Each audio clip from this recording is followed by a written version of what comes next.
여보, 이거로는 택도 없어. 9억 5천만 원이 이제 겨우 320만 원. 필리핀 마닐라 외곽 곰팡이 핀 천장에서 물방울이 떨어집니다. 2년 전 저희 부부는 9억 5천만 원을 들고 재벌의 삶을 꿈꾸며 이곳에 왔습니다. 수영장이 딸린 풀빌라, 가정부와 일꾼, 매일 마시던 와인. 그런데 지금 제 아내는 곰팡이 냄새 때문에 기침을 멈추지 못합니다. 통장을 다시 확인합니다. 320만 원. 우리의 전 재산이 단 2년 만에 99.9% 증발했습니다. 한국에서의 은행원 출신, 평생 돈을 다뤄온 제가 어떻게 이런 바보 같은 선택을 했을까요? 이야기 시작 전에 구독과 좋아요 눌러주시면 큰 힘이 됩니다. 지금 어디서 듣고 계신지 댓글로도 남겨주세요. 저는 은행원이었습니다. 서류와 숫자, 계산표 속에서 평생을 살았죠. 돈을 관리하고 리스크를 계산하고 남의 인생에 잔소리를 하며 살아왔습니다. 돈은 감정이 아니라 숫자입니다. 그게 제 직업의 철칙이었어요. 하지만 인생이란 게 그렇죠. 숫자로는 다 맞는데 마음이 틀릴 때가 있습니다. 퇴직하던 날이 그랬어요. 왼손에 꽃다발 하나, 오른손엔 은퇴기념패 하나가 들어 있었습니다. 환하게 웃는 후배들의 얼굴을 보는데 마음 한구석이 묘하게 비어 있었죠. 그동안은 출근길에 느끼던 피로가 내 몫이라 생각했는데 이제는 그 피로조차 그리워질 줄 몰랐어요. 회사를 나오는데 바람이 차가웠습니다. 평생의 터전을 나온다는 건 마치 땅 밑이 살짝 흔들리는 기분이었어요. 이젠 직원이 아니라 그냥 노인이 되는 순간이었죠. 집에 돌아오니 아내가 닭볶음탕을 끓이고 있었어요. 수고했어요, 여보. 이제 좀 쉬어요. 그녀의 말이 따뜻했지만 제 속은 편하지 않았습니다. 웃으며 젓가락을 들었지만 밥이 목에 잘 넘어가지 않았어요. 식탁 옆에는 가계부가 펼쳐져 있었습니다. 이게 우리 전 재산이에요. 아내가 조심스럽게 말했어요. 퇴직금에서 아파트 대출금 2억 5천을 제하고 남은 순자산은 지금 살고 있는 아파트까지 포함해서 9억 5천. 이중 현금 자산은 2억 정도. 적지 않은 돈이지만 그 숫자를 보는 순간 마음이 싸늘해졌어요. 30년 넘게 일했는데 남은 게 고작 이거라니. 아내가 말을 이었어요. 65세가 돼야 국민연금이 나오잖아요. 우리 둘이 합쳐도 250만 원 정도래요. 그럼 앞으로 5년은 이 돈으로 버텨야겠네. 응, 일이라도 해야지. 근데 무슨 일을 할 수 있을까? 그녀의 말이 제 가슴을 찔렀어요.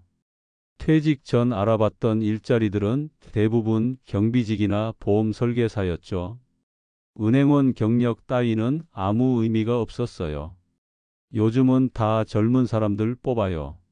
면접관이 웃으며 그렇게 말했을 때 제가 쌓아온 세월이 한순간에 무너지는 느낌이었습니다.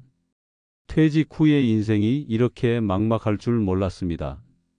매달 고정비용만 계산해도 한숨이 나왔어요. 관리비, 보험료, 자동차세, 생활비, 그리고 자식들. 아들 녀석은 내년에 결혼을 준비 중이고 딸도 직장 다니는 남자친구와 곧 약혼할 거라고 했죠. 아빠, 요즘 결혼식 한번 하면 기본이 1억은 들어요. 그 말을 듣고 웃어 보였지만 속으론 울고 있었습니다. 제가 부모로서 뭔가 해줘야 하는 건 당연한데 이젠 그게 부담이 되는 나이가 됐어요. 아들 결혼 도와주고 딸도 조금이라도 챙겨주면 9억은 금세 7억이 되고 7억은 5억으로 줄어듭니다. 그럼 남은 5억으로 앞으로 몇 년을 버틸 수 있을까요? 연금이 나오기 전까지 78년, 그 공백을 어떻게 메워야 할지 도무지 계산이 안 나왔어요. 은행에 있을 때는 남의 자산을 계산하는 게 일이었지만 이젠 내 인생이 계산에 안 맞았습니다. 그래서 더 불안했어요. 아내는 말했죠. 그래도 아직 우리 건강하잖아요. 뭐라도 하면 되죠. 그래, 그렇긴 하지. 대답은 했지만 마음은 비어 있었습니다. 퇴직 후 이틀째 되는 날 아침에 일어나 거울을 봤어요. 양복 대신 티셔츠를 입고 거울 속을 보는데 낯선 사람이 서 있더군요. 평생을 일로 살았던 사람이 일이 사라진 얼굴로 서 있었습니다. 커피를 마시며 뉴스를 보다 우연히 유튜브 영상 하나가 눈에 들어왔습니다. 연금으로 이민 가서 재벌처럼 사는 법. 필리핀 세부 다바오 영상 속 사람들은 밝게 웃고 있었어요. 하얀 셔츠, 수영장, 코코넛 나무. 한국에선 월세도 벅찼는데 여기선 수영장 딸린 집에서 산다네요. 아내가 옆에서 중얼거렸어요. 당신 저기 가면 좋지 않겠어요? 글쎄, 저런 게 다 광고지 뭐. 그렇게 말했지만 마음 한쪽이 흔들렸어요. 저는 다시 계산기를 꺼냈습니다. 환율, 물가, 세금, 생활비. 여보, 여기 봐요. 아내가 화면을 넘기며 말했어요. 필리핀은 월 200만 원이면 충분하대요. 우리 연금만으로도 가능하잖아요. 200? 제가 되물었어요. 그래, 연금까지 합치면 가능해. 나는 영어도 되니까 그쪽 애들 가르치면 좋잖아. 그녀의 눈빛이 반짝였어요. 저는 잠시 웃었습니다. 그래, 이게 마지막 기회일 수도 있겠구나. 은행에서 쫓겨나듯 나온 인생. 이대로 한국에서 늙어가기엔 너무 답답했어요. 정말 갈 거예요? 아내가 조심스럽게 물었어요. 그래. 이제 우리도 좀 재벌처럼 살아보자. 그 말에 아내가 웃었어요. 그 웃음이 따뜻했지만 지금 생각하면 그때 이미 불안이 스며 있었던 것 같아요. 퇴직 후의 자유는 자유가 아니라 공백이었어요. 그 공백을 메워줄 무언가를 찾고 싶었죠. 그게 새로운 나라든 새로운 일상이든 상관없었어요. 저는 단지 다시 누군가 필요한 사람이 되고 싶었습니다. 그래서 결심했습니다. 모든 걸 정리하고 떠나자고. 한국은 저를 버렸고 이제 저도 한국을 떠나야겠다고 생각했죠. 그날 밤 아내가 잠든 사이 혼자 거실에 앉아 있었습니다. 불을 끄고 계산기를 꺼냈어요.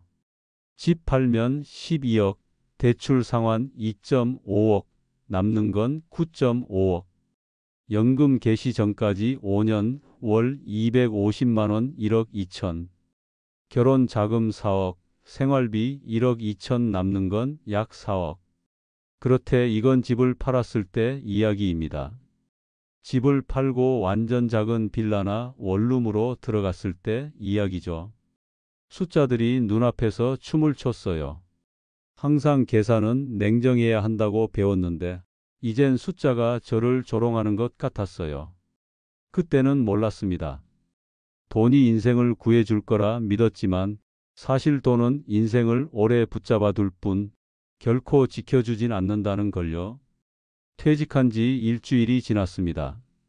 처음 며칠은 자유로웠어요. 아침 알람에 쫓기지 않고 천천히 일어나 커피를 마셨죠. 낯선 평온이 낭만처럼 느껴졌습니다. 하지만 그 평온은 오래가지 않았어요. 딱 일주일이 지나자 하루가 너무 길었습니다. 일이 사라진 사람의 하루는 마치 끝없는 복도 같았어요. 시계 초침 소리가 괜히 크게 들리고 아내가 제 눈치를 살짝 보는 것도 느껴졌습니다. 여보, 오늘은 뭐해요? 글쎄, 그냥 은행 좀 들렀다가 올게. 또 은행이요? 그녀가 묘하게 웃었어요. 그 웃음 속엔 이제 거긴 당신 자리 아니잖아요 라는 말이 숨어 있었죠. 저는 괜히 신문을 접으며 대답했습니다. 습관이지 뭐. 그냥 공기 마시러. 집을 나섰지만 발길은 은행이 아니라 동사무소 앞에서 멈췄어요. 노인 일자리 지원센터라는 간판이 보였죠. 유리문 너머로 흰머리 어르신들이 줄을 서 있었어요. 순간 발이 굳었습니다. 저 문 안으로 들어가면 저도 그들 중 하나가 되는 거잖아요. 이상하게 그게 겁났습니다. 다시 돌아서며 혼잣말을 했어요. 아직은 아니야. 나한테는 시간이 좀 더 있어. 그날 저녁 아내가 조심스럽게 말을 꺼냈어요. 여보, 오늘 이력서 써봤어요? 썼지. 근데 요즘 나이로 뭘 하겠어? 은행 경력도 안 먹혀요? 그런 게 어디 있어? 지금은 컴퓨터가 다 하지. 대답하면서도 스스로 초라해졌어요. 평생 전문직이라 자부했는데 이제는 어디에도 쓸모없는 사람 같았어요. 식탁에 앉아 밥을 먹는데 아내가 또 말을 꺼냈어요. 오늘 딸한테 전화 왔어요. 그래? 무슨 일인데? 결혼 생각 있대요. 숟가락을 들던 손이 멈췄습니다. 아직 취업한 지 얼마 안 됐는데 벌써? 요즘 애들 빨리 결혼하잖아요. 그런데 신랑 될 사람 형편이 그리 넉넉하지 않대요. 그녀의 말은 조심스러웠지만 그 안에 담긴 뜻은 분명했습니다. 결혼 자금. 그리고 그 뒤엔 도와달라는 말이 따라오겠죠. 얼마쯤 생각하고 있대? 한 1억 정도면 된다고 하네요. 1억. 저는 그 숫자를 입속에서 되뇌었습니다. 아들 결혼 자금도 1억, 딸도 1억. 그럼 2억. 남은 건 7억 5천. 당신 괜찮아요? 괜찮지. 부모로서 당연히 해줘야지. 말은 그렇게 했지만 그 순간 이상하게 손끝이 차가워졌어요. 퇴직금이란 게 받는 순간부터 줄어드는 돈이더군요. 은행원 시절엔 원금 보전이 당연했는데 이제 제 인생의 원금은 어디에도 없었어요. 며칠 뒤 오랜 친구한테서 전화가 왔어요. 야, 너 은퇴했다며? 필리핀 괜찮다더라. 필리핀? 응. 내가 아는 박 회장이라는 사람이 있는데 한인회 쪽 일도 하고 거기 부동산도 잘 알아. 생활비도 싸고 월 200만 원이면 살 수 있대.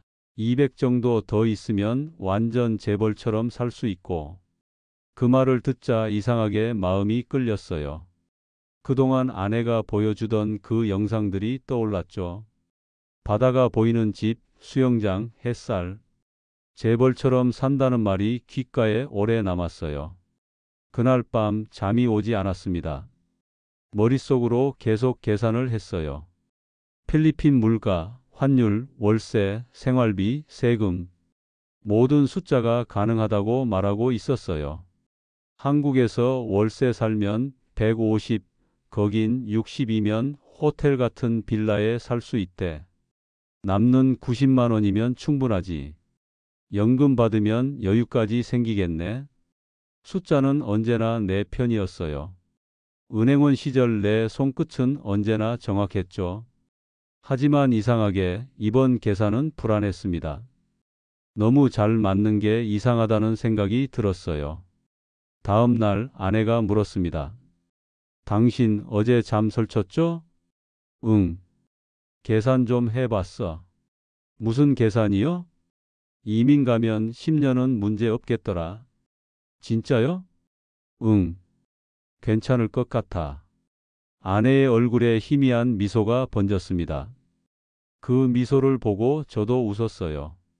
하지만 그 웃음 속에는 지금 이 순간이 마지막 평화일지도 모른다는 이상한 예감이 있었어요.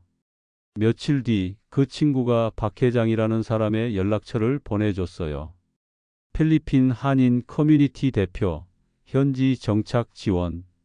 문자 끝엔 이렇게 적혀 있었죠. 믿을 만한 분이야.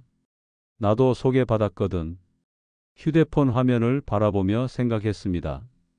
이게 내 인생의 마지막 투자일 수도 있겠구나. 그날 밤 거실 불을 끄고 혼자 앉아 있었습니다. 계산기를 꺼내 숫자를 눌렀어요. 9억 5천. 집 팔면 세금 제외 12억. 대출 2억 5천 상환. 남는 돈 9억 5천. 이민 초기 비용 1억. 남은 건 8억 5천. 숫자는 정확했습니다. 리스크는 없다고 생각했죠. 하지만 그때는 몰랐습니다. 인생의 진짜 리스크는 계산 밖에 있다는 걸요. 그날은 유난히 하늘이 맑았습니다. 봄 햇살이 따뜻해서 그런지 마음이 조금은 가벼워졌어요. 퇴직 이후 처음으로 정장을 입고 외출을 했죠. 아내와 함께 강남의 한 호텔 커피숍으로 향했습니다. 친구가 소개해준 사람, 바로 박 회장이라는 남자를 만나러 가는 길이었죠. 그는 이미 우리를 기다리고 있었습니다. 회색 정장에 금태 안경, 말끔하게 넘긴 머리. 첫인상은 안정감 있었지만 눈빛이 조금 차갑게 느껴졌어요. 아이고, 멀리서 오시느라 고생 많으셨습니다. 역시 은행원 출신이시라 그런지 첫인상이 참 신뢰가 가네요. 그의 말투는 부드럽고 계산적이었어요. 사람의 긴장을 자연스럽게 풀어내는 그런 노련한 말솜씨였죠. 필리핀 세부 쪽으로 알아보고 계시다면서요? 예, 생활비가 저렴하다고 해서요. 잘 선택하셨습니다. 필리핀은 은퇴자들에게 천국이에요. 월 200이면 수영장 딸린 집에 가정부까지 둡니다. 거기다 연금 받으시죠? 그럼 재벌입니다. 그는 재벌이라는 단어를 3번이나 반복했어요. 이상하게 그 말이 마음에 오래 남았습니다. 아내도 살짝 웃으며 물었습니다. 정말 그렇게 저렴해요? 그럼요. 제가 직접 관리하는 단지도 있습니다. 한인 커뮤니티도 있고 병원, 마트, 교회 다 10분 거리입니다. 그의 설명은 아주 자세했습니다. 노후 걱정, 언어 문제, 의료, 안전, 세금. 우리 부부가 불안해하던 모든 걸 미리 알고 있는 사람 같았어요. 그가 내민 팜플렛에는 이렇게 쓰여 있었습니다. 필리핀 재벌의 삶 하루 6만 원으로 누리는 천국. 풀빌라, 해변, 웃는 노부부. 마치 몇 년 뒤 우리의 모습 같았죠. 필리핀은 아직 덜 개발돼서 기회가 많습니다. 요즘 환율도 좋고 부동산 가치도 오르고 있어요. 이 시기에 들어가면 2배는 오릅니다. 2배. 그 단어가 제 귀에 깊게 꽂혔어요. 은행에 있을 땐 언제나 그런 숫자들이 사람을 움직였죠. 이자는 늘 유혹이었고 저는 그 유혹에 평생 익숙했어요. 아내가 조심스럽게 물었습니다. 그럼 계약은 어떻게 하면 돼요? 처음엔 투자 형식으로 일부만 보내세요. 집은 제가 직접 확인해서 계약서만 드리면 됩니다. 나머진 천천히 정리하셔도 돼요. 그의 말은 너무도 자연스러웠고 저는 고개를 끄덕였어요. 호텔을 나서는 길 아내가 물었습니다. 어때요? 믿음이 가요? 글쎄 그래도 친구가 소개해준 사람이니까 나쁘진 않은 것 같아요. 저는 벌써 마음이 가요. 그녀는 오랜만에 설렘이 묻은 얼굴이었어요. 평생 현실적인 말만 하던 사람이었는데 그날은 마치 20살처럼 들떴어요. 하지만 그날 밤 잠이 오질 않았습니다. 계산기를 꺼내놓고 계속 숫자를 눌렀죠. 퇴직금에서 집 대출금 갚고 남은 9억 5천만 원. 그중 아들과 딸 결혼 자금 1억씩 빼면 7억 5천만 원. 그래, 7억 5천이면 된다. 이민 초기 비용 1억, 남는 6억 5천으로 5년은 문제없지. 숫자는 완벽하게 맞아떨어졌습니다. 그건 마치 오래된 직업병처럼 저를 안심시켰어요. 며칠 뒤 아내가 여러 나라 자료를 모아왔습니다. 여보, 필리핀 말고 태국은 어때요? 치안도 괜찮고 의료 수준도 높대요. 베트남은 요즘 인기래요. 한 달 150이면 충분하대요. 우린 매일 밤 지도를 펴놓고 나라별로 비교했어요. 생활비, 의료비, 비자 조건, 외국인 거주 규제까지. 하지만 숫자가 아무리 비슷해도 우리 마음은 결국 사람에게로 향했어요. 박 회장이란 이름. 그가 제가 직접 도와드리겠습니다 라고 말하던 순간의 확신. 그 한마디가 우리를 이끌었죠. 아내가 말했어요. 그래도 아는 사람이 있는 곳이 낫지 않아요? 막상 가서 어려움 생기면 누구한테 부탁하겠어요. 그렇지. 태국, 베트남엔 아는 사람도 없으니까. 그렇게 해서 우리 부부는 필리핀으로 마음을 정했습니다. 5년만 살다 옵시다. 연금이 나오면 다시 한국으로 돌아오면 되잖아요. 제가 그렇게 말하자 아내가 고개를 끄덕였어요. 그래요, 5년이면 좋아요. 그때까지만이라도 남들처럼 여유롭게 살아보고 싶어요. 며칠 뒤 아들과 딸을 불렀습니다. 아빠, 무슨 일 있어요? 우리 은퇴 이민 가기로 했다. 은퇴 이민이요? 아들은 믿기 어렵다는 표정이었어요. 한국에서 버티는 게 더 힘들다. 연금은 65세부터고 앞으로 5년은 길어. 딸이 조심스럽게 물었어요. 아빠, 위험하지는 않아요? 뉴스 보면 이민 사기도 많던데요. 그래서 아는 분 통해서 가는 거야. 걱정 마라. 5년만 살다 오면 돼. 아내가 덧붙였어요. 우리 둘 다 건강할 때 좀 누려보려는 거야. 아들은 잠시 말이 없었어요. 그래도 결혼 준비도 해야 하는데. 그 말이 끝나기도 전에 제가 말했다. 그래, 그래서 이거 미리 줘두려고. 너랑 누나 각각 1억씩 써라. 결혼할 때 아빠가 도와줘야지. 아이들은 놀란 얼굴로 우리를 바라봤어요. 아빠, 너무 큰 돈이에요. 괜찮아. 이건 부모로서 해야 할 일이다. 그 말이 나오는데 목이 살짝 메었어요. 평생 자식을 위해 아껴왔던 돈이지만 이제는 그 돈이 마지막 선물처럼 느껴졌죠. 그날 밤 거실에 앉아있던 아내가 말했습니다. 정말 괜찮을까요? 괜찮아. 5년만 살고 오면 돼. 우리 너무 서두르는 건 아닐까요? 이제 늦으면 안 돼. 지금이 아니면 평생 못 가. 그날 밤 아내는 작은 노트를 꺼냈어요. 필리핀 생활 준비 리스트. 첫 줄에 그렇게 적었죠. 두 번째 줄에는 5년만 살고 돌아오기. 그녀의 손끝이 살짝 떨렸어요. 그 떨림이 설렘인지 불안인지 그땐 몰랐어요. 하지만 그 눈빛에는 확실히 희망이 있었어요. 평생 일만 하고 계산하고 참아왔던 사람이 처음으로 자신을 위한 미래를 꿈꾸고 있었죠. 저는 그런 아내를 보며 생각했습니다. 그래, 한 번쯤은 괜찮겠지. 우리도 행복할 자격이 있잖아. 그날 이후 우리는 모든 걸 정리하기 시작했습니다. 은행 잔고를 확인하고 집 매물 등록을 하고 짐을 줄였습니다. 그리고 남은 7억 5천만 원으로 새 인생을 시작하기로 했습니다. 모든 게 순조로웠어요.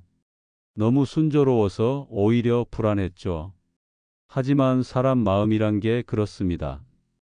불안보다 달콤한 기대를 택하는 법이니까요. 잠이 들기 전 불 꺼진 거실에서 생각했습니다. 정말 괜찮겠지? 이번엔 계산이 틀리지 않겠지. 그때 박 회장이 말하던 문장이 떠올랐습니다. 실패한 사람은 단 한 명도 없습니다. 그 말이 이상하게 귀에 맴돌았어요. 그 말이 경고였다는 걸 그땐 정말 몰랐습니다. 인천공항 출국장 앞 두 아이가 우리 앞에 서 있었습니다. 아들은 무표정한 얼굴로 캐리어를 잡고 있었고 딸은 울먹이며 아내의 팔을 꼭 붙잡고 있었어요. 엄마, 진짜 괜찮겠어요? 괜찮아. 요즘 세상에 인터넷도 다 되고 영상통화도 하루 10번은 할 수 있지 않니? 아내는 억지로 웃었지만 손끝이 살짝 떨렸어요. 아들은 마지막으로 제게 말했어요. 아빠, 혹시라도 이상한 사람들 조심하세요. 요즘 은퇴 이민 사기 뉴스 많아요. 야, 아빠가 평생 은행에서 일했는데 그런 일은 없을 거야. 그래도 그냥 걱정돼서요. 그 말에 잠시 아무 대답도 못했어요. 그 눈빛 속엔 믿지만 불안하다는 감정이 고스란히 담겨 있었죠. 보안 게이트가 열리기 전 딸이 작은 봉투를 내밀었어요. 엄마, 이거 가족 사진이에요. 혹시 그리우면 꺼내 보세요. 그 안엔 우리 가족이 함께 찍은 사진이 들어 있었습니다. 평범한 식탁 앞 웃고 있는 네 사람. 그 평범함이 갑자기 소중해 보였어요. 탑승 게이트로 향하는 길, 아내가 제 팔을 꼭 잡았어요. 여보, 아이들 걱정돼요. 괜찮아. 우리 건강하게 지내면 돼. 5년 후에 연금 나오면 돌아오자고 했잖아. 그녀가 작게 고개를 끄덕였어요. 비행기 창문 밖으로 아이들의 모습이 작아지는데 묘하게 가슴이 시렸습니다. 기대와 불안이 함께 뒤섞인 채 비행기는 천천히 활주로를 떠났어요. 비행기가 구름 위를 지나갈 때 아내가 물었어요. 우리 진짜 잘한 걸까요? 모르겠어. 근데 이렇게라도 안 하면 평생 후회했을 것 같아. 그녀는 창밖을 보며 미소 지었어요. 그래요. 이젠 우리도 한 번쯤 행복해야죠. 그 말이 왠지 오래 남았습니다. 평생 남을 위해 일했던 삶을 떠나 이제는 우리 자신을 위한 시간을 가지려는 여행. 그게 잘못될 리 없다고 믿었죠. 공항 문이 열리자 뜨거운 공기가 얼굴을 덮쳤습니다. 서울의 봄과는 전혀 다른 묘하게 끈적한 열기였어요. 와, 여긴 진짜 따뜻하네요. 아내가 활짝 웃었어요. 그 웃음이 그렇게 밝은 건 오랜만이었습니다. 입국장을 빠져나오자 박 선생님 환영합니다 라는 팻말을 든 남자가 서 있었습니다. 그는 미소 지으며 다가왔어요. 어서 오세요. 박 회장님께서 미리 말씀하셨습니다.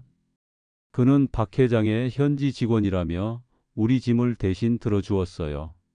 차 안에서 창밖을 보니 파란 하늘과 코코넛 나무가 길게 늘어서 있었습니다. 햇빛은 눈이 부실 만큼 강했지만 그만큼 새로운 삶의 기대가 가슴을 채웠죠. 여보, 저기 봐요. 바다예요. 아내가 손가락으로 가리켰어요. 햇살이 파도 위에서 반짝이고 하얀 모래 위로 아이들이 뛰어놀고 있었어요. 그 풍경이 마치 낯선 영화 속 한 장면 같았습니다.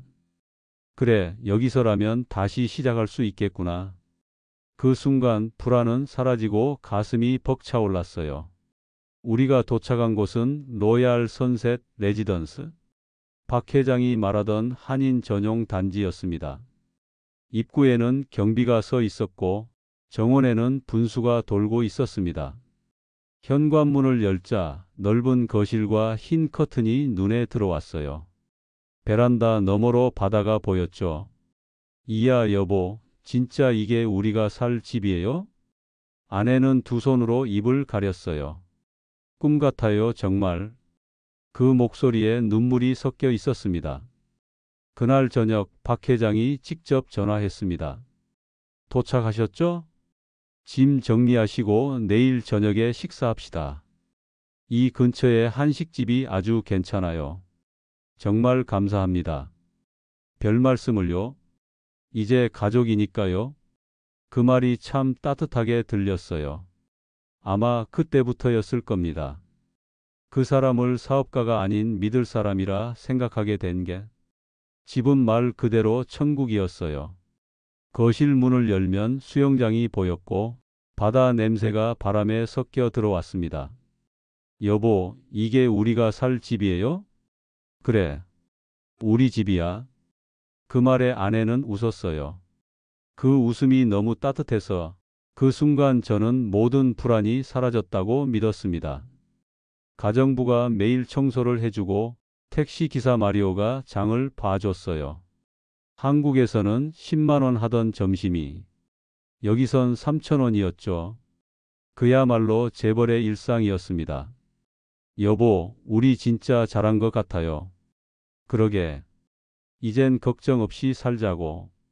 우린 웃었지만 그 웃음 뒤엔 어딘가 미묘한 떨림이 있었어요. 밤이 되면 수영장 물결 위로 조명이 반짝였어요. 그때마다 아내는 말했어요. 당신 이거 봐요. 우리 인생에도 이런 날이 있네요. 그 말이 그렇게 좋을 수가 없었어요. 하지만 1년이 지나기도 전에 그 수영장 물결은 내게 다른 의미로 다가왔습니다. 달빛에 비친 물결은 이제 불안하게 흔들렸고 그 속에서 서서히 균열의 그림자를 보았습니다. 가정부가 갑자기 안 나오고 경비가 매번 바뀌고 단지 내에서 들리는 말이 달라졌어요. 요즘 관리비 또 올랐대요. 박 회장님이 새 규정 만들었다더라. 박 회장에게 전화를 걸었죠. 회장님, 관리비가 왜 이렇게 자주 바뀝니까? 아이고, 요즘 환율이 좀 변동이 있어서요. 잠깐만 기다리세요. 곧 조정됩니다. 그는 늘 미소 섞인 목소리로 답했어요. 하지만 이상했죠. 그의 말투엔 미묘한 여유와 딴 생각이 느껴졌어요. 어느 날 저녁, 단지 안에서 만난 한 노부부가 말을 걸었습니다. 처음 오셨죠? 박 회장 통해서요? 네, 어떻게 아셨어요? 그 양반이 여길 다 장악했어요. 근데 조심하세요. 우리도 처음엔 그렇게 시작했어요. 네. 그들의 눈빛이 묘하게 흔들렸어요. 그 사람 계약서 원본을 자기 명의로 돌려놨어요. 우린 지금 법적으로 세입자 신세예요. 그 말에 심장이 내려앉았습니다. 말도 안 돼요. 우리 계약서엔 명확히 우리 이름이 있는데요. 그거 복사본일 겁니다. 그들의 말은 단호했어요. 한인회에도 가봤지만 이미 박 회장 쪽 사람들 뿐이에요. 누구도 우리 말을 안 믿었죠. 그날 밤 잠을 이루지 못했습니다. 아내는 평화로운 얼굴로 잠들어 있었어요. 그녀의 옆 얼굴을 보며 생각했습니다. 이 사람은 평생 고생만 했는데 이제 겨우 웃게 됐는데 이 현실을 어떻게 말해야 할까? 불 꺼진 방 안에서 계산기를 꺼냈습니다. 남은 돈 7억 5천. 매달 생활비와 관리비를 합치면 250만 원 이상. 그대로라면 5년이 아니라 3년이면 끝이었어요. 이상하다. 박 회장이 말하던 계산은 이게 아닌데. 그때 문득 그가 처음 만났을 때 했던 말이 떠올랐어요. 실패한 사람은 단 한 명도 없습니다. 그 말이 귓가에 맴돌았습니다. 혹시 실패한 사람들이 그냥 사라진 건 아닐까? 이상한 상상이 머릿속을 스쳤어요. 다음 날 아침 아내는 밝게 웃으며 말했어요. 여보, 오늘 수영장 가요. 그 미소가 너무 맑아서 그 어떤 말도 꺼낼 수 없었어요. 그래요. 오늘은 날씨가 참 좋네요. 그렇게 웃으며 테라스로 나갔습니다. 하지만 그 순간 멀리서 낯선 남자들이 박 회장과 이야기를 나누는 모습이 보였어요. 그들은 한참 무언가를 주고받더니 내가 있는 방향을 잠깐 쳐다봤죠. 그때 느꼈습니다. 무언가 잘못되었다는 걸요. 어느새 필리핀에 온 지도 반년이 지났습니다. 햇빛은 여전히 뜨겁고 바다는 늘 같은 색이었죠. 하지만 이상하게도 그 바다가 점점 멀게 느껴졌어요. 아침마다 들리던 파도 소리도 이제는 좀 거슬렸습니다. 그날도 평소처럼 관리비를 내러 사무실로 갔습니다. 처음엔 월 40만 원이라 했던 관리비가 이번엔 65만 원으로 올라 있었습니다. 왜 또 오른 거예요? 직원은 어색하게 웃으며 말했어요. 전기세랑 환율이 좀 변동이 있어서요. 다음 달엔 내릴 수도 있습니다. 이전에도 그렇게 말했잖아요. 저희도 지시받는 입장이라서요. 그의 대답은 늘 같았어요. 그 순간 머릿속에 스친 이름이 하나 있었죠. 박 회장. 집으로 돌아오자 아내가 물었어요. 왜요? 표정이 안 좋아요. 관리비가 또 올랐어요. 얼마나요? 이번엔 65만 원이래요. 아휴, 뭐 외국이니까 그런가 봐요. 그렇게 쉽게 생각하지 마요. 우리 예산 계산했을 때는 40 기준이었잖아요. 그래도 여보, 너무 걱정 마요. 아직 여유 있어요. 아내는 일부러 밝게 말했지만 그 웃음이 오래가지 못했어요. 며칠 뒤 박 회장에게 연락을 시도했지만 그의 전화는 자꾸 통화 중이었습니다. 메시지를 남기자 몇 시간 뒤에야 답장이 왔죠. 출장 중입니다. 다음 주에 뵙죠. 출장이라는 말이 왠지 낯설게 들렸어요. 그 사람은 항상 이 근처에 있다고 했거든요. 불안한 마음에 계약서를 다시 꺼내 봤습니다. 로얄 선셋 레지던스 입주 계약서. 영문으로 적힌 문장들이 익숙하지 않았지만 한 줄 한 줄 꼼꼼히 읽어봤어요. 그런데 이상했죠. 진명의 부분에 우리의 이름이 아니라 처음 보는 회사명이 적혀 있었어요. 그 순간 등골이 서늘해졌습니다. 이게 뭐야? 아내가 다가와 물었어요. 왜요? 무슨 일 있어요? 여기 봐. 우리 이름이 없어. 이 집 우리 명의가 아니야. 그녀의 얼굴이 굳어졌습니다. 무슨 소리예요? 박 회장님이 분명히 이건 우리 소유라고 했잖아요. 그랬지. 근데 계약서엔 우리 이름이 없어. 그럼 그 사람한테 속은 거예요? 그 말이 입 밖으로 나오는 순간 마음이 철렁 내려앉았어요. 설마 그럴 리가. 그동안의 모든 대화, 모든 웃음이 머릿속에서 한 장씩 뒤집히는 기분이었어요. 며칠 뒤 박 회장이 집으로 찾아왔습니다. 아, 오해가 좀 있으셨죠? 제가 설명드릴게요. 그는 여전히 미소를 띠고 있었어요. 서류상 명의만 회사로 해둔 겁니다. 현지 법 때문에 외국인 명의로 등록이 안 되거든요. 다 합법이에요. 걱정하지 마세요. 그럼 우리 건물 소유권은요? 그건 제가 관리합니다. 나중에 연금 비자로 바꾸면 이전 가능해요. 그 말은 그럴듯했지만 어딘가 허전했어요. 나중에 가능해요. 그 문장이 유난히 오래 맴돌았어요. 그가 돌아간 뒤 아내는 말했어요. 여보, 괜찮을 거예요. 그분은 다 계획이 있는 분이잖아요. 계획은 있겠죠. 근데 그게 우리를 위한 건지 모르겠어요. 그녀가 말없이 창밖을 봤습니다. 파도가 부서지는 소리만 들렸어요. 그 소리가 이상하게 공허했어요. 며칠 뒤 또 다른 문제가 생겼습니다. 계좌에서 매달 송금되던 돈이 제대로 빠져나가지 않은 거예요. 은행 앱을 확인하자 이상한 해외 송금 내역이 찍혀 있었어요. 이게 뭐야? 확인해 보니 이민 초기 자금 중 일부가 알 수 없는 계좌로 이체되어 있었습니다. 이건 분명 박 회장 쪽에서 손뗀 거였어요. 여보, 이거 봐요. 우리 돈이 이상하게 빠져나갔어요. 뭐라고요? 이체 내역이 낯설어요. 우리가 보낸 적이 없는 곳이에요. 그녀의 손이 떨렸어요. 그럼 우리 지금 그 사람한테 속은 거예요? 그 말을 듣는 순간 아무 대답도 할 수 없었어요. 그날 밤 아내는 계속 울었습니다. 내가 너무 바보였어요. 그 사람 말만 믿고 당신 말도 제대로 안 들었어요.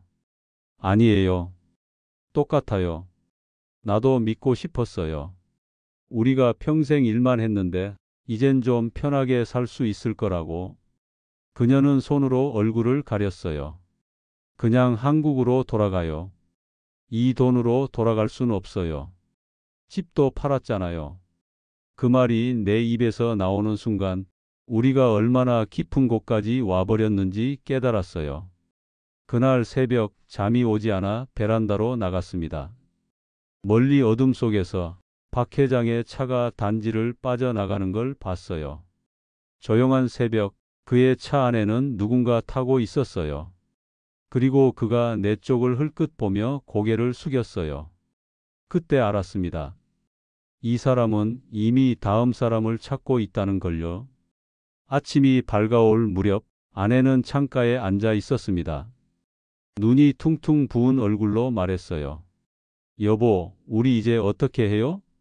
모르겠어요. 그래도 희망은 있겠죠? 그녀의 목소리가 너무 작았어요. 저는 잠시 아무 말도 하지 못했어요. 그냥 손을 잡아주었죠. 하지만 그 손 사이로 스며드는 불안은 도무지 막을 수 없었어요. 1년하고도 몇 달이 지난 어느 날 아침 갑자기 인터넷이 끊겼습니다. 가정부도 경비도 아무 말 없이 사라졌어요. 단지 입구에 있던 안내문에는 영어로 이렇게 쓰여 있었죠. 관리자 변경. 처음엔 그냥 행정상의 일이라 생각했어요. 하지만 이상하게도 이틀이 지나도 박 회장은 연락이 되지 않았습니다. 전화 꺼져 있대요. 아내의 목소리가 떨렸어요. 문자도 안 읽어요. 그제야 이상함이 확실히 느껴졌습니다. 박 회장이 우리를 만난 지 딱 일주일 전 그는 한국에 잠깐 들어간다고 했죠. 새 투자자 미팅이 있습니다. 이참에 계약도 더 확실하게 정리해 드릴게요. 그가 웃으며 손을 내밀 때까지만 해도 그게 마지막 인사일 줄 몰랐어요. 이틀 뒤 관리사무소 직원이 말했습니다. 박 회장 떠났어요. 떠나다니요? 어디로요? 모르겠어요. 저희도 월급 못 받았어요. 그 말이 끝나자 아내는 그 자리에서 주저앉았어요. 여보 설마. 그녀의 입술이 하얗게 질렸습니다. 은행에 가서 계좌를 확인했어요. 남은 잔고는 고작 1,700만 원. 그 많던 돈이 정말로 사라졌어요. 박 회장이 관리하던 투자금 계좌도 집 계약금 계좌도 모두 비워져 있었어요. 이럴 리가 없어요. 아내가 중얼거렸어요. 우리가 그런 사람은 아니잖아요. 이럴 리가 없어요. 그녀의 목소리가 점점 작아졌어요. 누가 우리를 이렇게 만든 거예요? 그녀는 울면서 제 어깨를 쳤어요. 당신이 그 사람 믿자고 했잖아요. 나도 몰랐어. 왜 몰랐어요? 평생 은행에서 일했잖아요. 이런 일은 당신이 제일 잘 아는 사람이잖아요. 그녀의 울음소리가 방 안을 가득 메웠어요. 그날 밤 한참을 테라스에 앉아 있었습니다. 바다는 여전히 잔잔했어요. 세상은 그대로인데 우리 인생만 송두리째 바뀐 느낌이었죠. 아내는 침대에 누워 아무 말도 하지 않았어요. 다음 날 우리는 현지 한인회에 찾아갔습니다. 사무실은 생각보다 작았고 아내는 피곤해 보이는 남자 하나가 앉아 있었어요. 박 회장 사건이요? 우리도 피해자예요. 뭐라고요? 그 사람 이번이 처음이 아니에요.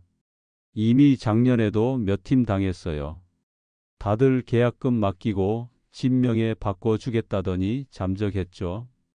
그 말이 귓가에 쿵 하고 울렸습니다. 경찰에 신고하면 잡을 수 있겠죠? 현지 경찰요? 쉽지 않습니다. 그 사람 이미 다른 이름으로 나갔을 거예요. 그런 방법이 없다는 거예요? 솔직히 말씀드리면 네. 한국 사람 상대로 한 일이니까 이쪽에서는 큰 사건 취급도 안 해요. 아내는 의자에 앉아 아무 말도 못했습니다. 손끝이 새하얗게 질려 있었어요. 며칠 후 우리는 결국 그 집에서 나왔습니다. 관리소에서 전기와 수도를 끊어버렸어요. 명의자 부재로 사용 불가. 우리가 살던 그 풀빌라는 이제 누군가의 이름으로 다시 팔릴 예정이었죠. 짐을 싸며 아내가 말했어요. 여보, 우리 이제 어디로 가요? 일단 세부 시내로 나가요. 거기서 싼 방부터 알아봐요. 그 말이 그렇게 처절하게 들릴 줄은 몰랐어요. 필리핀에 온 지 딱 2년째 되던 날 아침이었습니다. 눈을 떴을 때 코끝을 찌른 건 바다 냄새가 아니라 곰팡이 냄새였습니다. 수영장 위에 햇살 대신 천장에서 떨어지는 물방울이 내 머리 위로 떨어졌죠. 딱딱. 그 소리가 이상하게 비웃는 것 같았어요. 박 회장은 사라졌고 집은 회사 명의로 넘어가 있었습니다. 우리 이름은 어떤 서류에서도 찾을 수 없었죠. 이게 다 꿈이었나 봐요. 아내의 눈동자가 흔들렸어요. 우린 재벌이라 불렸는데 이제는 체류자예요. 은행 앱을 열어보니 잔고는 1,800만 원 남짓, 9억 5천에서 시작된 우리의 인생은 2년 만에 이 숫자로 끝이 났습니다. 그날 밤 반지하 방에 앉아 천장에서 떨어지는 물소리를 들었습니다. 딱딱. 그건 내 인생의 경고음이었어요. 그녀의 말에 아무 대답도 하지 못했습니다. 우리 왜 이렇게 됐을까요? 그녀가 제 얼굴을 보며 물었어요. 우린 나쁜 짓 한 것도 없는데 왜 이런 벌을 받아야 해요? 그녀의 눈에서 눈물이 흘러내렸어요. 그 눈물을 보며 생각했습니다. 평생 계산만 하던 내 인생이 이제 숫자가 아닌 후회로 가득 찼구나. 며칠 뒤 한국의 아들에게서 연락이 왔어요. 아빠, 요즘 왜 전화 안 받아요? 무슨 일 있는 거예요? 아니야. 인터넷이 잠깐 끊겼어. 그럼 집은 괜찮고요? 괜찮다. 말은 그렇게 했지만 목소리가 떨렸어요. 아빠 목소리가 왜 그래요? 괜찮다니까. 이따 연락할게. 전화를 끊자 손이 부들부들 떨렸습니다. 아들에게만은 이 사실을 숨기고 싶었어요. 그날 밤 아내가 조용히 물었어요. 여보, 우리 이제 어떻게 해야 할까요? 일단 버텨야죠. 무엇을요? 시간이요. 시간이 지나면 뭐가 달라질까요? 그녀는 울지도 않았어요. 그냥 목소리가 텅 비어 있었어요. 그날 이후 우리는 말수가 줄었습니다. 아침엔 밥 대신 커피 한 잔, 낮엔 서로 다른 벽을 바라보며 앉아 있었어요. 바깥은 여전히 눈부셨지만 그 빛이 우리에겐 더 이상 따뜻하지 않았습니다. 며칠 후 한인회에서 연락이 왔습니다. 박 회장이 잡혔다는 소문이 돌고 있어요. 하지만 확실하진 않습니다. 그 말 한마디에 희망이 번졌어요. 하지만 그 희망은 이내 꺼졌습니다. 체포된 사람은 같은 이름을 쓴 다른 인물이래요. 그 말이 들렸을 때 아내는 조용히 식탁에 앉아 머리를 숙였어요. 이제 정말 끝났네요. 아니요. 아직. 말을 잇다가 멈췄어요. 이젠 무슨 말을 해도 위로가 되지 않는다는 걸 알았어요. 그날 밤 반지하 방 안에서 곰팡이 냄새와 함께 천장에서 물방울이 떨어졌어요. 똑똑. 그 소리를 들으며 생각했어요. 이 소리가 내 인생의 잔소리 같구나. 멈추라고, 돌아가라고, 이젠 좀 그만하라고 말하는 것 같았어요.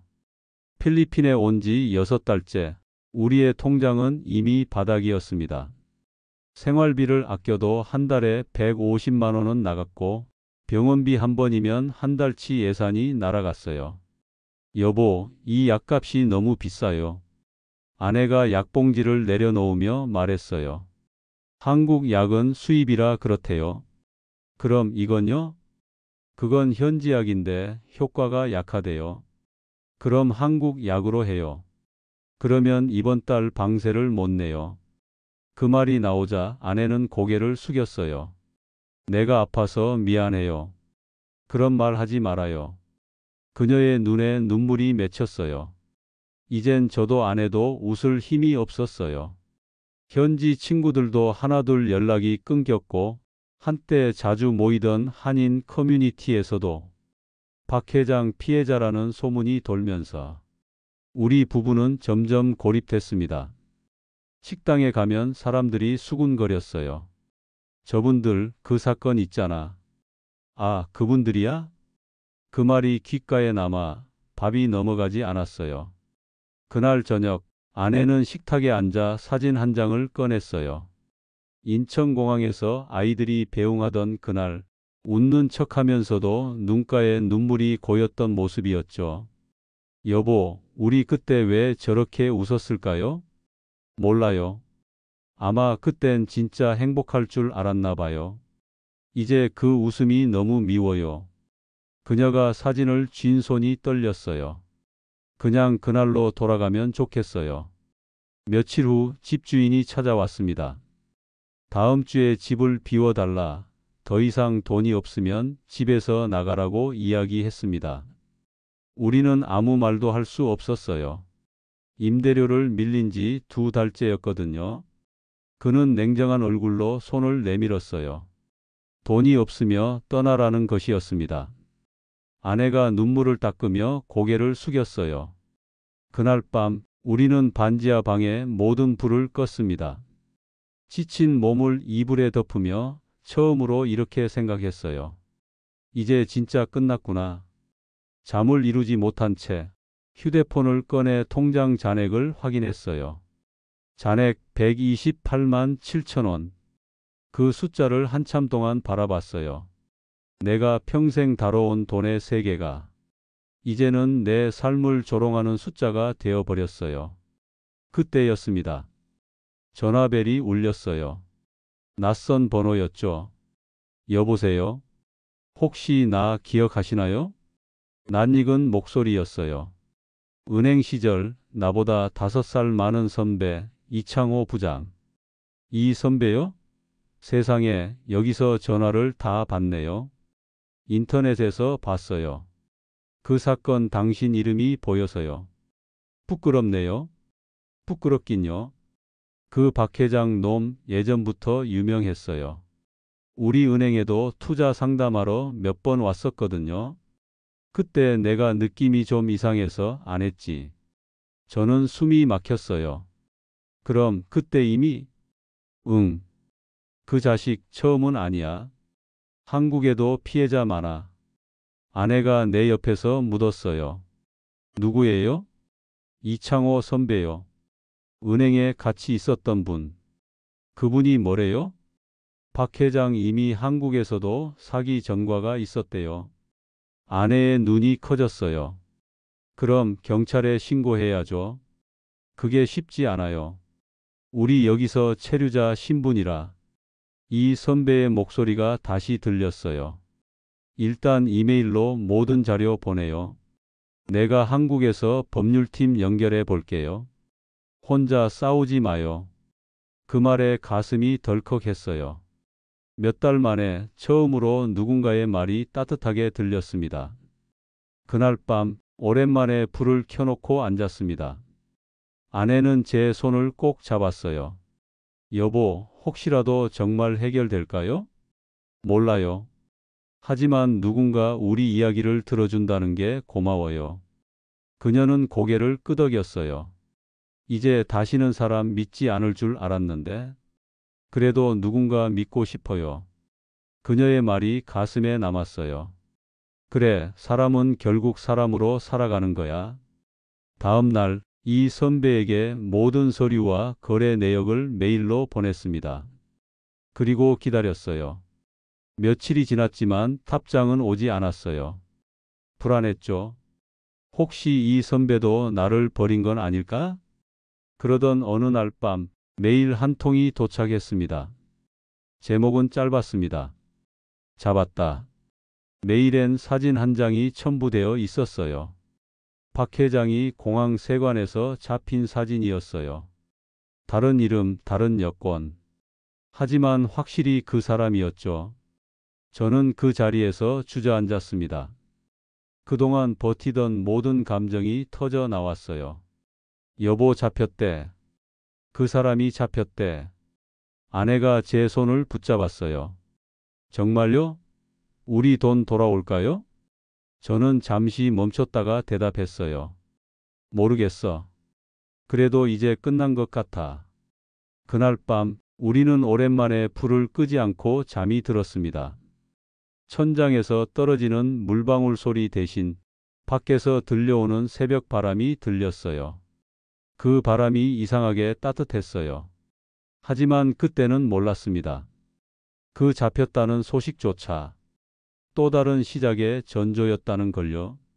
인생은 그렇게 한 번 더 우리를 시험하려 하고 있었어요. 2년 전엔 재벌이라 불렸습니다. 풀빌라, 와인잔, 수영장. 그 모든 게 이제는 웃음거리였죠. 이젠 반지하, 곰팡이, 낡은 선풍기. 아내는 하루 종일 기침을 했고 휴대폰 속 은행 앱만 바라봤어요.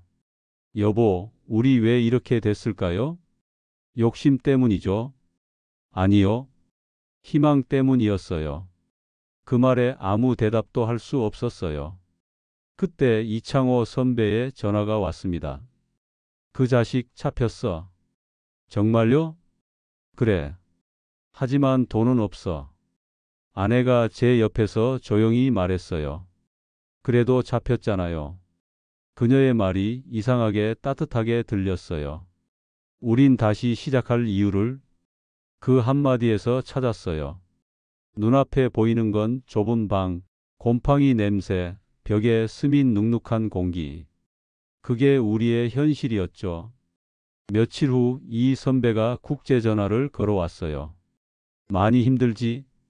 네, 그냥 숨만 쉬고 있어요. 지금이라도 돌아와. 한국에서 다시 시작해야지. 한국엔 아무것도 없어요. 집도, 돈도, 명예도 다 잃었어요. 그럼 뭐, 거기서 이대로 죽을 거야? 그 말이 가슴을 쳤어요. 당신 아직 살아있잖아. 살아있다는 건 다시 시작할 수 있다는 뜻이야. 그날 밤 아내와 마주 앉았습니다. 여보, 우리 돌아가. 그녀는 고개를 들었어요. 돌아가서 뭐 해요? 친구들도 다 떠났고 아이들한테 뭐라 그래요? 솔직하게 말해야지. 우리가 바보였다고. 그녀는 잠시 침묵하더니 말했어요. 그래요. 그래야겠네요. 적어도 거짓말은 하지 말아요. 며칠 뒤 우리는 마지막 비행기를 탔습니다. 공항 대합실에 앉아 있으니 처음 떠나던 그날이 생각났어요.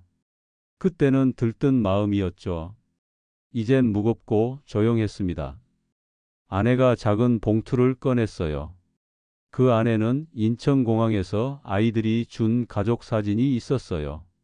사진 속 우리는 여전히 웃고 있었어요. 이 사진 한 번도 버릴 수가 없었어요. 그녀가 속삭였어요. 우리 이젠 다시 그 얼굴로 돌아가요. 비행기 창밖으로 바다가 멀어졌습니다. 햇살이 눈부시게 부서졌지만 이젠 그 빛이 아프게 느껴졌어요. 우린 도망친 게 아니라 배웠다.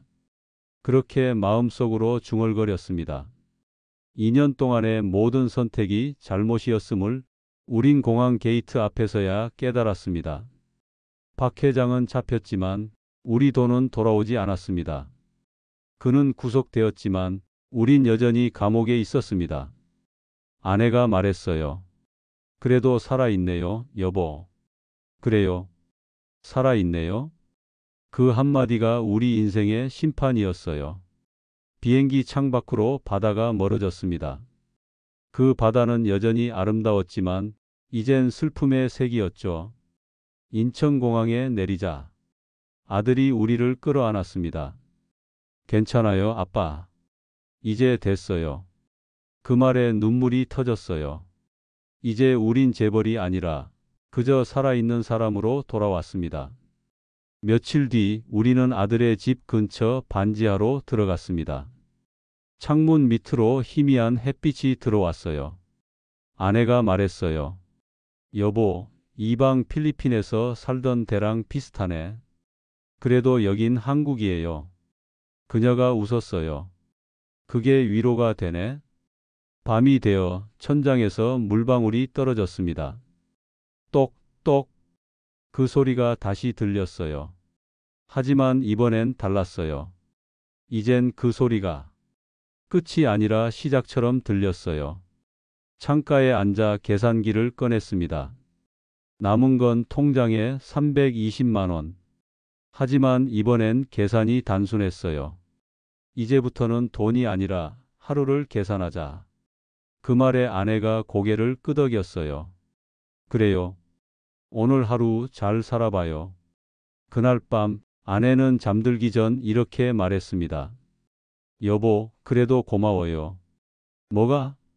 내 인생에서 이렇게 무너지고도 살아있는 게 신기하거든요. 그녀의 웃음은 여전히 따뜻했어요. 그 웃음을 보며 생각했습니다. 우린 실패한 게 아니라 다시 배운 거야. 한국에 돌아온 지 한 달이 지났습니다. 처음엔 모든 게 낯설었어요. 편의점 문 앞에 서 있는 학생들, 출근길 지하철 소리, 겨울바람에 흔들리는 국기 하나까지도 어색했죠. 하지만 이상하게 그 어색함이 이제는 편하게 느껴지기 시작했습니다. 아침마다 반지하 창문 틈으로 햇빛이 아주 조금 들어왔어요. 그 빛 한 줄기가 필리핀의 눈부신 햇살보다 훨씬 따뜻했습니다. 아내가 말했어요. 여보, 햇빛이 들어오네요. 그래요. 오늘은 날씨가 괜찮네요. 그녀가 미소 지었어요. 그 미소를 보는데 이 모든 고생이 헛되지 않았다는 생각이 들었어요. 며칠 뒤 이 선배에게서 전화가 왔습니다. 잘 돌아왔죠? 네, 덕분에요. 요즘 뭐 하고 지내요? 그냥 하루하루 살아요. 그래요. 그게 제일 어렵고 제일 중요한 거예요.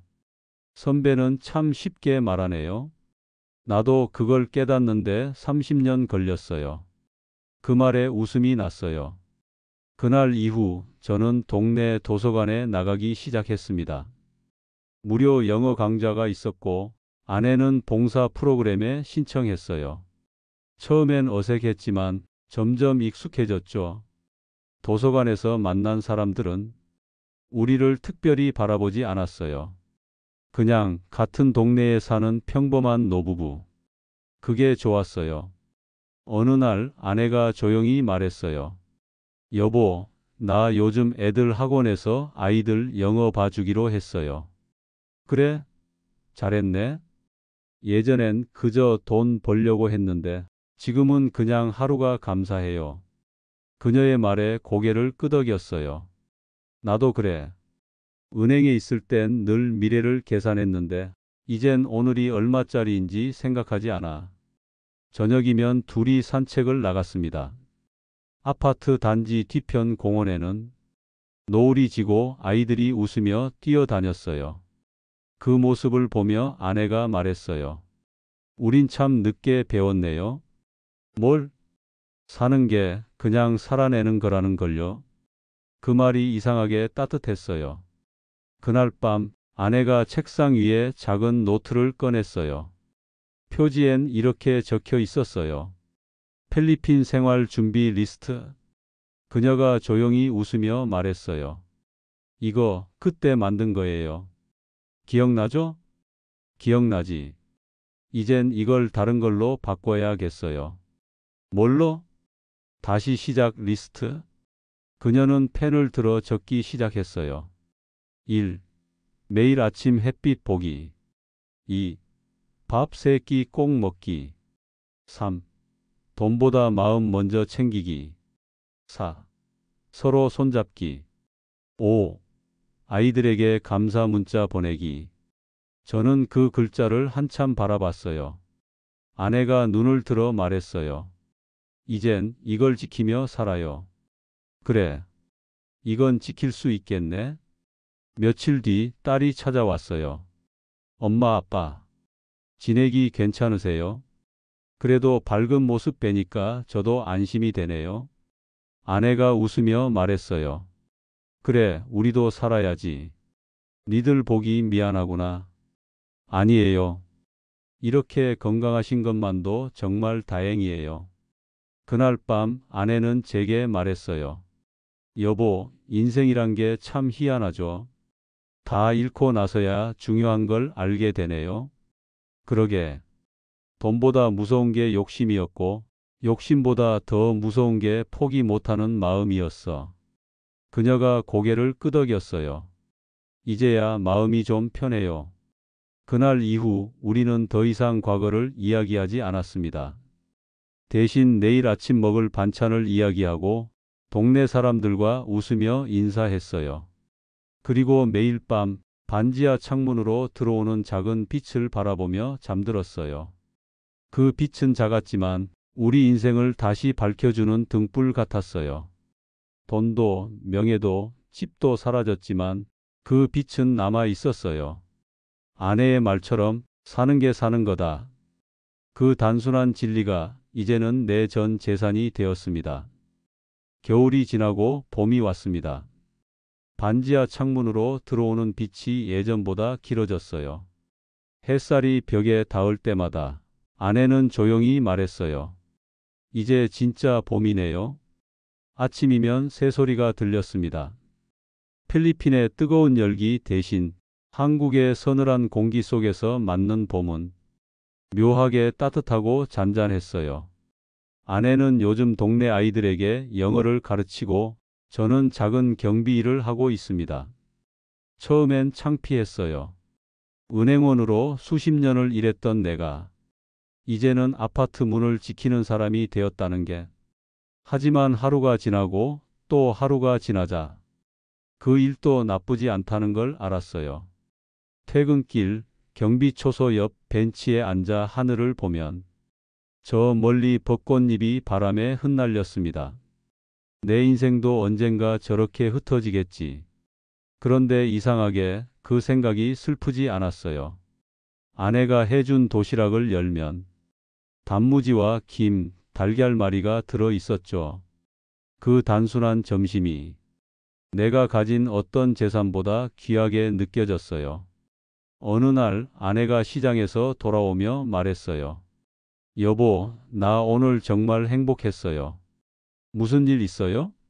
시장 아주머니가 그러시더라고요. 요즘 얼굴이 밝아졌다고. 그녀가 웃었어요. 이제서야 내가 나를 사랑할 수 있는 것 같아요. 그 말에 마음이 먹먹했어요. 평생 가족을 위해 살아온 사람, 자식, 남편, 세상에 맞춰 살던 사람이 이제 자기 자신을 사랑한다고 말하는 그 순간, 그게 인생의 진짜 봄 같았어요. 그날 밤 우리는 함께 산책을 나갔습니다. 동네 공원 벚꽃길을 걷는데 꽃잎이 머리 위로 천천히 흩날렸어요. 아내가 제 손을 잡았어요. 여보, 우리 정말 많이 돌았죠? 그러게. 멀리 갔다가 다시 돌아왔네. 그래도 결국 돌아왔네요. 그게 중요한 거지. 그녀가 고개를 끄덕였어요. 이제는 두렵지 않아요. 무너져도 다시 일어나면 되니까요. 그 말이 바람결에 흩어졌어요. 꽃잎이 발끝에 쌓이고 가로등 불빛 아래서 우리 그림자가 길게 늘어졌어요. 그 그림자가 그렇게 따뜻해 보일 수가 없었어요. 집으로 돌아오는 길, 아내가 문득 말했어요. 여보, 우리 필리핀 얘기 이제 그만해요. 그래. 대신 오늘 있었던 일을 얘기하자고. 오늘이요? 응. 오늘은 괜찮았다고. 아내가 미소를 지었어요. 그래요. 오늘은 괜찮았어요. 그날 밤 저는 일기를 썼습니다. 오늘은 괜찮았다. 돈은 잃었지만 삶은 남았다. 실패는 부끄럽지 않다. 다시 살아내는 게 진짜 용기다. 펜을 내려놓으며 창문을 봤어요. 작은 창으로 봄비가 내리고 있었어요. 그 빗소리가 참 좋았어요. 이젠 두렵지 않았어요. 모든 건 흘러가고 그 위에 다시 봄이 찾아온다는 걸 알았으니까요. 창문 아래로 빗방울이 떨어지고 있었습니다. 그 소리가 낯설지 않았어요. 이젠 물방울이 아니라 하루의 시작을 알려주는 소리 같았습니다. 저는 계산기를 꺼냈습니다. 평생 손에 익은 그 버튼들. 하지만 이제 더 이상 돈의 숫자를 누르지 않았습니다. 대신 이렇게 말했습니다. 오늘 잘 살았다. 그게 내 새로운 계산이었어요. 이익도 손실도 없는 인생의 장부. 그 안엔 아내의 웃음과 아이들의 목소리, 그리고 내일을 기다릴 수 있는 작은 용기만 남아 있었습니다. 아내가 말했죠. 여보, 우리 참 많이 돌았네요. 그러게. 결국 돌아왔네. 그래도 괜찮아요. 여긴 집이잖아요. 그 말을 듣는 순간 곰팡이 냄새도 반지하의 차가운 공기도 이상하게 따뜻하게 느껴졌습니다. 세상은 여전히 바쁘게 돌아가고 누군가는 또 다른 꿈을 향해 비행기를 타겠죠. 하지만 저는 이제 압니다. 행복은 도착지가 아니라 머무는 순간이라는 걸요. 오늘 이야기는 여기까지입니다. 끝까지 함께 해주신 분이 계시다면 잘 들었다고 댓글 하나만 남겨주세요. 그리고 이야기가 가슴에 남으셨다면 가족과 친구, 지인들에게 널리 공유해 주세요. 누군가의 인생이 당신의 이야기일지도 모릅니다. 구독, 좋아요는 다음 이야기를 이어가는 큰 힘이 됩니다. 시청해 주셔서 감사합니다.